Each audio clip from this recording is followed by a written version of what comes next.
Na član 40. amandman je podneo narodni poslanik Filip Stojanović. Izvolite, kolega Stojanoviću. Zahvaljujem, gospodine Markoviću.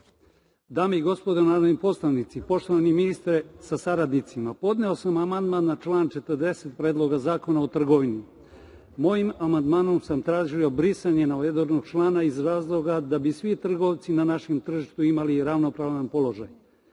Vlada ne sme da favorizuje ni jednog subjekta na tržištu i ma koliko to bilo ponekad i opravdano, to sa sobom uvek nosi određenu korupciju. Valjda je cilj Vlade da se suzbije, a ne da se pospešuje korupcija u trgovini. Naše tržište je previše otvoreno, strani subjekti, a zato Vlada mora voditi računa o svim detaljima. Glavni cilj Vlade u ovoj oblasti treba da bude da zaštiti svakog robnog proizvođača, a naročito poljoprivrednog proizvođača. I kada smo već kod poljoprivrednih proizvođača, šta Vlada čini da pomogne poljoprivrednim proizvođačima na Kosovu i Metohiji?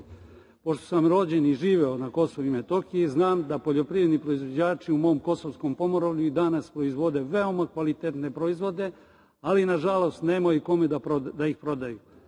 Znam ja da i Vladi nije lako da reši ove probleme, ali svakako mora da postoji neki način da se ovim ljudima pomogne.